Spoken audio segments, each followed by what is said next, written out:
अस्सलाम वालेकुम all student, कैसे हैं सब। उम्मीद करती हूँ सब खैरियत से होंगे। हमने एक सीरीज़ स्टार्ट की थी MD 603 की मिड टर्म की प्रिपरेशन की, जिसमें आपने फ़र्स्ट लेक्चर लिया होगा और मुझे उम्मीद है बड़े अच्छे तरीके से आपको समझ आ गई होगी। अगर तो आपको मेरी ये एफर्ट्स अच्छी लगती हैं, मतलब आपके लिए काफ़ी हेल्पफुल हैं, तो चैनल को सब्सक्राइब कर दीजिएगा और एक अच्छा सा कमेंट कीजिएगा। आज का लेक्चर स्टार्ट करते हैं। आज हम करेंगे लेक्चर नंबर 7 से लेके 9 तक। लेक्चर नंबर 7 में है आपके पास first question, a real root of the equation lie in the interval perform to iteration of second method. अब सीकेंड मेथड को देखें तो ये सेम रेगुलर फ्लॉसी मेथड के तरह का ही फार्मूला है, चेंज नहीं है इसमें। तो आपने उसी तरीके से इसको सॉल्व करना है। जैसे हम क्या करते हैं, इंटरवल्स की वैल्यू को फंक्शन के अंदर इसी को पहले लेट करते हैं कि ये इक्वेशन हमारा एक फंक्शन है, जिसमें हमने दोनों ही वैल्यूज़ को पुट करते हैं जो आपका इंटरवल होता है। उसके बाद हम क्या करते हैं, नेक्स्ट इंटरवल मैंने खुद से लेट किया है, जैसे 0.5 और 0.6। इसी के अकॉर्डिंग मैं फंक्शन में वैल्यूज़ को पुट करती हूँ और पुट करने के बाद मेरे पास कुछ वैल्यूज़ आ गई थी। कहते हैं second formula same regula falsi method के अकॉर्डिंग ही था। जैसे आपने 2 निकालनी है तो यहाँ 1 आ जाएगी, फंक्शन वाले हमारे पास x1। इसी तरह x1 माइनस एक्स नॉट, जिसे आप x0 भी पढ़ते हैं, function x1 minus function x0, जिसे आप नॉट भी पढ़ सकते हैं। आप क्या करेंगे, इसी के अकॉर्डिंग जो प्रीवियस आपको गिवन डेटा दिया हुआ है उसके अंदर से वैल्यूज़ को पुट करेंगे। पुट करने के बाद हमारा x2 की फ़ाइनल वैल्यू आ गई थी 0.164। इसी तरह हमने क्या किया, यही जो हमारा नेक्स्ट पॉइंट आता है, हम इसको अपने फंक्शन के अंदर भी पुट करके एक दफ़ा चेक करते हैं आया क्या आंसर्स हमारे कैसे आ रहे हैं। उससे आगे आ जाते हैं। ये अब मैं कैलकुलेशन को ज़्यादा डिटेल में नहीं बता रही, क्योंकि इस चीज़ की तो आपको समझ होगी। कैलकुलेशन आपने साथ साथ खुद करनी है। मेथड के अकॉर्डिंग आपने नेक्स्ट 2 इरिटेशन जो थी वो फाइंड करनी थी, लेकिन मैंने आपको 3 निकाल दी हैं ताकि आपके लिए कोई मसला ना हो, मतलब आपको ये क्वेश्चन ज़्यादा डिटेल से समझ आ जाए।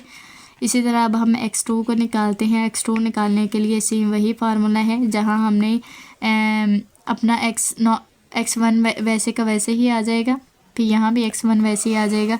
फिर हमारा एक और चीज़ याद रखनी है, जब आप 2 का इंटरवल निकालते हैं तो 2 के लिए आपके पास होता है गिवन इंटरवल होता है x0 का और x1 का। तो हमने उसी के अकॉर्डिंग ये फार्मूले में वैल्यूज़ लगाई। वैल्यूज़ लगाने के बाद हमारा एक फ़ाइनल आंसर आया था, x2 जो था वो आ गया था 0.164।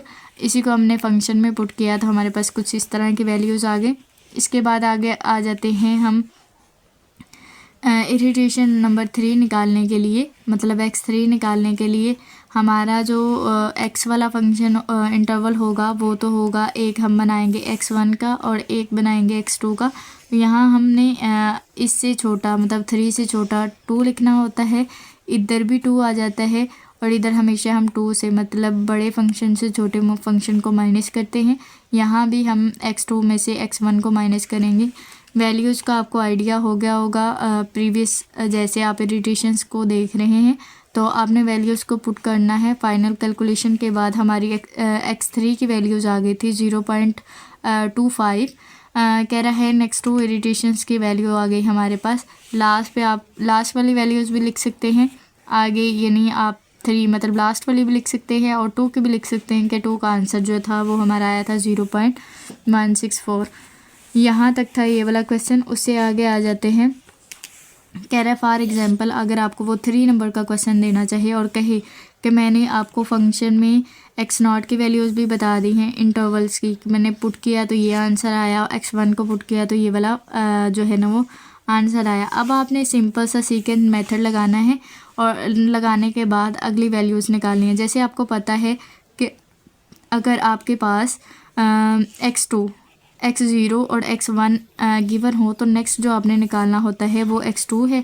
तो x2 निकालने के लिए हमारा मेन फार्मूला था x1 minus function x1 minus x0 और function x1 minus function x0। हमने वही वैल्यू जो उसने आपको गिवन दी थी वो वैल्यूज़ पुट की। पुट करने के बाद हमारा मेन आंसर आ गया था x2 का 1.62962 आ गया। यही है, ये आपका शॉर्ट क्वेश्चन में मोस्टली आता है। अगर वो आपको यहाँ इतनी इक्वेशन जो है ना वो वैल्यूज़ और इक्वेशन फंक्शन की वैल्यूज़ और आपको इंटरवल गिवन दे दे तो। इसी तरह क्वेश्चन नंबर 3 में आ जाते हैं। ये है आपका एक लॉन्ग क्वेश्चन जिसकी आपने प्रैक्टिस ज़रूर करनी है। मैंने जो पेपर देखा था उसमें यही लॉन्ग क्वेश्चन था इसी मेथड के अकॉर्डिंग। तो आपने इसकी प्रैक्टिस जो है ना वो ज़्यादा अच्छे से करनी है, डिटेल में करनी है और अच्छे से समझ के जाना। में भी आपको भी ये लॉन्ग क्वेश्चन आ जाए। क्वेश्चन में आपको कुछ इक्वेशंस दी हुई हैं, कह रहा है आपने इसको गैसियस मेथड से सॉल्व करना है। अब इक्वेशन में अगर हम देखें तो हमारे पास 3 वेरिएबल हैं, एक x1 है, एक x2 है और एक x3 है। बेसिकली हमने इस मेथड में इन्हीं 3 वेरिएबल्स की वैल्यूज़ को निकालना है।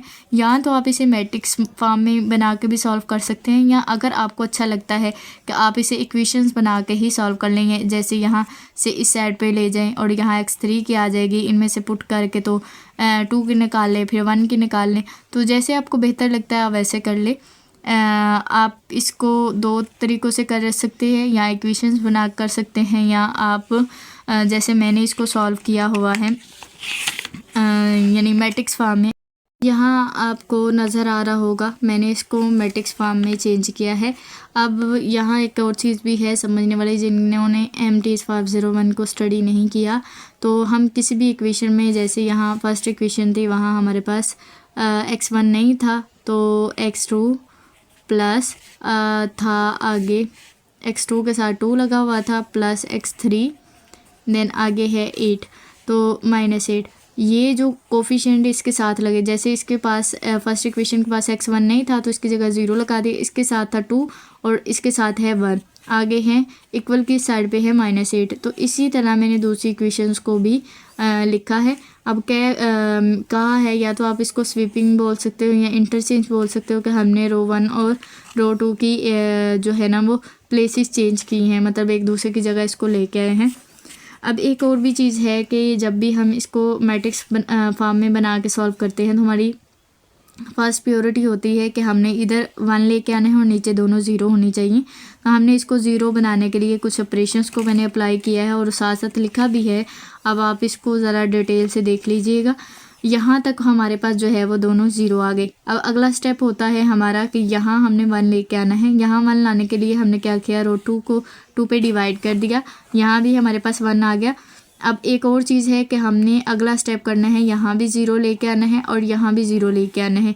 यहाँ 0 बनाने के लिए हम कुछ और ऑपरेशंस को अप्लाई करेंगे। तो मतलब यहाँ पहले ये वाली चीज़ 0 हो गई, तो फिर इसको 0 बनाने के लिए हम ऐसा ही 2 ही इसके अंदर जो है ना वो प्लस करेंगे, 2 ही प्लस करेंगे तो हमारा आंसर 0 आएगा। तो हमने फिर से इसके अंदर कोई एक ऑपरेशन अप्लाई किया जिसमें यहाँ भी ये चीज़ भी 0 हो गए।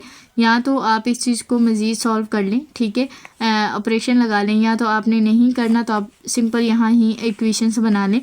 तो यहाँ हमारे पास x3 जो है ना वो आ जाएगा, उसके साथ -1/2 इज़ इक्वल टू -1। इनकी भी इक्वेशन बनाएंगे तो यहाँ हमारे पास है 1 है इसके साथ, तो x2 प्लस x3 के साथ 1/2 x3 minus is equal to -4। इसी तरह हम अपनी फर्स्ट इक्वेशन को भी बनाएंगे। फर्स्ट इक्वेशन यहाँ हमने बनाई है, तो हम यहाँ नहीं बनाई, हम उसको ज़रा बाद में देखते हैं। यहाँ से हमारे पास आ गई थी x3 की वैल्यू। जब हमने x3 की वैल्यू ये वाली इक्वेशन में, मतलब इसमें पुट की, रो 2 में पुट किया, तो हमारे पास यहाँ आ गई x2 की वैल्यूज़। x2 की वैल्यूज़ आने के बाद हमने अपनी इक्वेशन नंबर 1 में, ये है हमारी इक्वेशन नंबर 1, इसके अंदर 2 और 3 की वैल्यूज़ को पुट किया, तो लास्ट पे हमारे x1 की वैल्यूज़ आ गई थी -4। अब इसी तरीके से, मतलब स्टार्टिंग में इसी तरीके से भी आप इसको सॉल्व कर सकते हैं। यानी या अगर तो आपको ये मेथड इजी लगा है तो आप इस मेथड से भी सॉल्व कर सकते हैं, जैसे आपको बेहतर लगे। उससे अगला क्वेश्चन आ जाता है हमारा, कह रहा है आपने इसको भी गैसियस एलिमिनेशन मेथड से ही सॉल्व करना है। जबकि आपको ये 2 इक्वेशंस दी गई हैं, आपने इसे फ़र्स्ट ऑफ़ ऑल क्या करेंगे, मैट्रिक्स फॉर्म में चेंज करेंगे। मैट्रिक्स में चेंज करने के बाद यहाँ आपका 1 आना चाहिए और यहाँ भी आपका जो है ना वो 1 आना चाहिए। बाकी 1 के नीचे भी 0 होना चाहिए। 0 बनाने के लिए हमने 2 को ही ऐड किया रो 1 के साथ ज़रब दे के, ठीक है। रो 1 के साथ ज़रब दे के हमने 2 को ही ऐड किया। मैं इस चीज़ को थोड़ा सा डिटेल में बता देती हूँ यहाँ से, ताकि आपको ये भी चीज़ क्लियर हो जाए कि ऑपरेशंस कैसे लगाते हैं। जैसे यहाँ ऊपर 1 था, अब हमने इसी रो 1 में क्या करेंगे, 2 के साथ मल्टीप्लाई करेंगे और इसके साथ आगे प्लस करते जाएंगे। जैसे मैंने इस 2 को इससे मल्टीप्लाई किया तो 2 5 से 10 हो गया और इस इधर आके प्लस कर दिया। फिर इस 2 को 7 के साथ मल्टीप्लाई किया तो 14 हो गया और इधर आके प्लस कर दिया। चलें आगे, प्लस माइनस करने के बाद जो है ना वहाँ यहाँ हमारा ज़ीरो आ गया। हम कहेंगे कि हम इनकी अब इक्वेशंस बना लेते हैं। इक्वेशंस कैसे बनाएंगे कि हमारे पास आ जाएगा 3x2 और यहाँ इज़ इक्वल टू 9। अब यहाँ से हमारे पास x2 की वैल्यूज़ आ गई। अब हमने जो इक्वेशन नंबर 1 बनाई थी, जैसे 1x1 5x2 is equal to 7, यहाँ जहाँ हमारे पास 2 था उधर हमने लगा दिया 3 लगाने के बाद हमारे पास जो है ना वो x1 की वैल्यूज़ भी आ जाएंगे। क्वेश्चन नंबर 5 पे आ जाते हैं। कहते हैं ग्राफी रूट स्क्योरिंग मेथड से आपने इसको सॉल्व करना है इक्वेशन को। तो मेन चीज़ वही है कि आपको फार्मूले अच्छे से समझ आनी चाहिए। फार्मूले अगर आपको आते हैं तो आप कोई भी क्वेश्चन इजीली सॉल्व कर सकते हैं।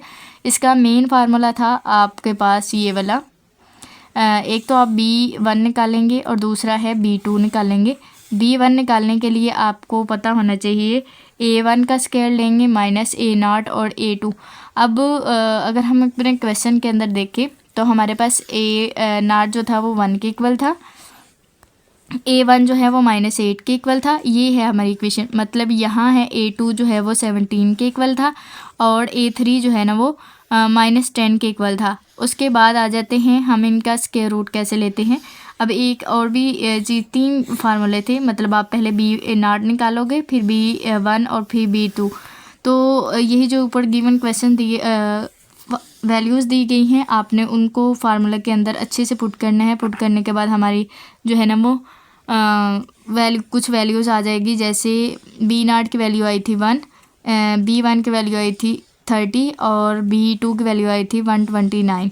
यहाँ तक हमारा ये वाला क्वेश्चन सॉल्व हो गया। उससे आगे आ जाते हैं। तो सिक्योरिंग पॉलिनॉमियल की इक्वेशन जो है ना वो हम इस तरह ही लिख देते हैं। आपने ये चीज़ की अच्छे से प्रैक्टिस करनी है। प्रैक्टिस करने के बाद जो अगर फिर भी कहीं मसला हो तो आप मुझसे पूछ सकते हैं। मेरे इसी चैनल के बारे में मेरी व्हाट्सएप ग्रुप का लिंक है, आप उधर से ग्रुप को ज्वाइन कर लीजिएगा और कोई भी क्वेश्चन हो तो आप वहाँ जाकर पूछ सकते हैं। लेक्चर नंबर 9 पे आ जाते हैं। ये कह रहा है अगर मैंने आपको मैट्रिक्स फॉर्म में दे दिया है क्वेश्चन तो आप इसको सॉल्व करें। तो हमने क्या करना है, ये जो राइट साइड पे आपका एक कॉलम है इसको भी इसी के साथ अटैच करना है। और फिर क्या करते हैं, पहले यहाँ 1 बनाते हैं। यहाँ 1 बनाने के बाद इधर इधर हमने 0 बनाया। 0 बनाने के लिए मैंने कुछ ऑपरेशन यहाँ लिख दिए हैं। आपको मैंने प्रीवियस ये चीज़ समझाई थी, आपको मुझे उम्मीद है ये वाली चीज़ अच्छे से समझ आई होगी। तो ऑपरेशंस को साथ साथ देखते जाना है। यहाँ हमारी 0 0 आ गई। अब यहाँ हमने 1 बनाने के लिए एक न्यू 1 नहीं बनाया, बल्कि यहाँ हम क्या कर लेते हैं, पहले 0 बना लेते हैं। यहाँ 0 आ गया। इसके बाद जो है ना आप इसी मतलब मैट्रिक्स को अब इक्वेशंस में लिखेंगे। इक्वेशन में लिखने के बाद हम वैल्यू से निकालेंगे। जैसे x3 की वैल्यूज़ आ गई थी हमारे पास 2। फिर यही जो रो 2 की हमने एक इक्वेशन बनाई थी उसके अंदर x3 की जगह वैल्यूज़ को पुट किया तो हमारे पास x2 की वैल्यूज़ आ गई। फिर जो फर्स्ट रो थी हमारे पास, इसकी जो हमने इक्वेशन बनाई थी ये वाली, तो इसके अंदर हम 2 और 3 दोनों की वैल्यूज़ को पुट करेंगे। पुट करने के बाद हमारी x1 की वैल्यू जो है वो आ जाएंगी।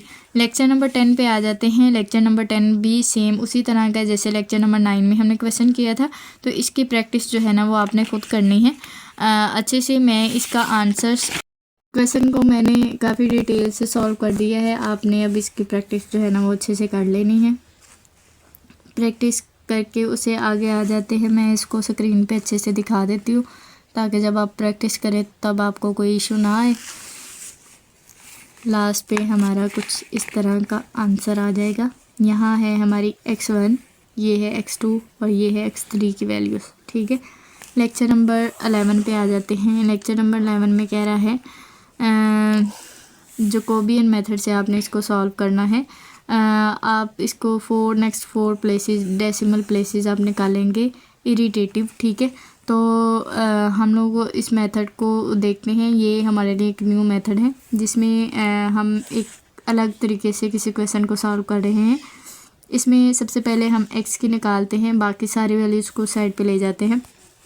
यहाँ से x की निकालने के लिए ये ऑलरेडी माइनस थी, ये भी इधर आके माइनस हो गई, इधर माइनस की थी, इधर आके प्लस हो गई। अब हमारे पास x ही बचना चाहिए, तो ये इधर मल्टीप्लाई हो रहा है, तो ये सब के नीचे आके जो है ना वो डिवाइड हो जाएगा। सेकंड इक्वेशन से हम y को निकालेंगे। y को निकालने के लिए हम z और x को दूसरी साइड पे लेके जाते हैं, और ये 9 इसके साथ मल्टीप्लाई हो रहा है, तो हर एक के नीचे आके डिवाइड हो जाएगा। इक्वेशन नंबर 3 में हम क्या करेंगे, इक्वेशन नंबर 3 में हमने z को निकालना है, तो हमने x और y को दोनों को उस साइड पे लेके जाना है। अब एक और चीज़ आ जाती है कि हमें उसने ये इनिशियल सोल्यूशन क्यों दिया गया था। अब इसको हम जो है ना वो नेक्स्ट पुट करके देखते हैं अपने था कि आपके पास x y और z तीनों ही ज़ीरो हैं, तो आपने इसको इसमें पुट किया तो आंसर आ गया था x का -2। अब जो हम अगली इक्वेशन, यहाँ जो हम अपने इक्वेशंस बना रहे थे, यहाँ जो इक्वेशंस बना रहे थे, यहाँ अब y में आप x का वो आंसर लिखेंगे, ये जो अभी आपका यहाँ ऊपर आया है, ठीक है।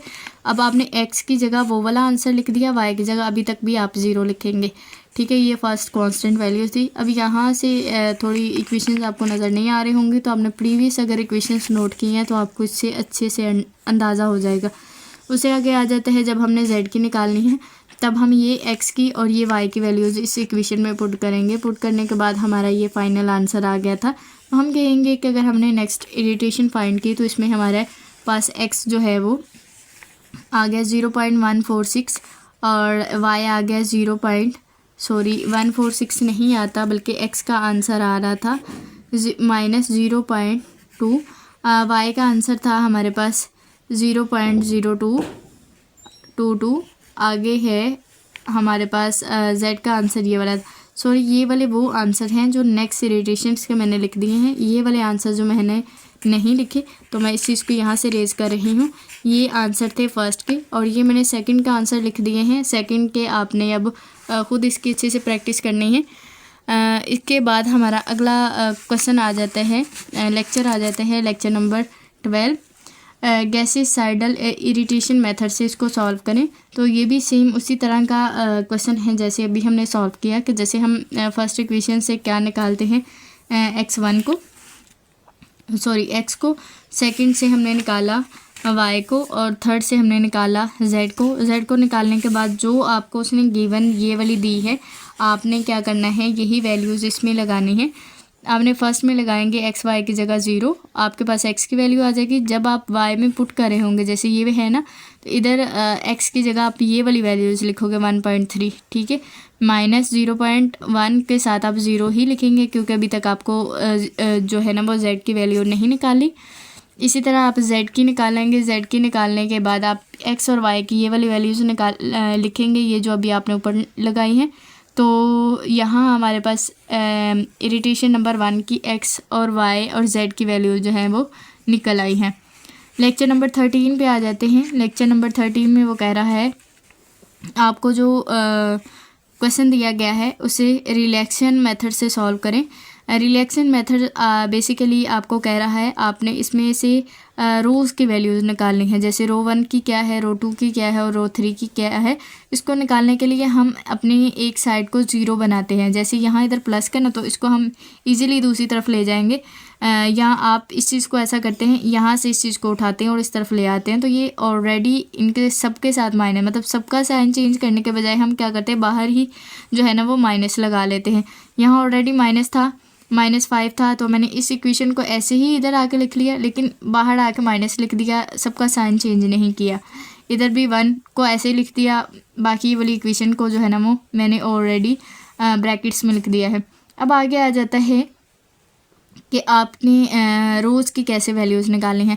तो हम इस मेथड के अकॉर्डिंग बता देते हैं, क्योंकि उसने हमें गिवन क्वेश्चन में भी बताया है कि आपके पास x, y और z जो है ना वो 0 है। या अगर आप इसमें वेरिएबल देखें कि x1, x2 और x3 है, तो हम यहाँ कहेंगे कि x1, x2 और x3 जो 0 है। तो अगर हम रोज़ की बात करें तो रोज़ की वैल्यू ये होंगी, जैसे रो 1 की आ गई 2, रो 2 की आ गई हमारे पास -5 और रो 3 की ये वाली वैल्यूज़ आ गई हमारे पास 1।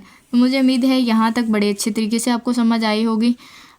टर्म की प्रेपरेशन जो हमने MD 603 की स्टार्ट की हुई थी, इसके पार्ट नंबर 1 में हमने लेक्चर नंबर 7 तक कवर किया। अगर आप लोगों ने पार्ट नंबर 1 नहीं देखा तो पहले आप पार्ट नंबर 1 देखिएगा, फिर इसको कीजिएगा।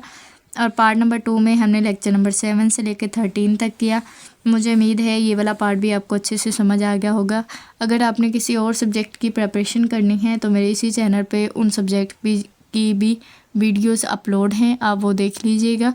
अगर आप मेरे चैनल पे न्यू हैं तो चैनल को सब्सक्राइब कर दीजिएगा और एक अच्छा सा कमेंट कीजिएगा कि आपको ये वीडियो कैसी लगी। मिलते हैं नेक्स्ट वीडियो में। अपना बहुत सा ख्याल रखिएगा। Take care. अल्लाह हाफिज़।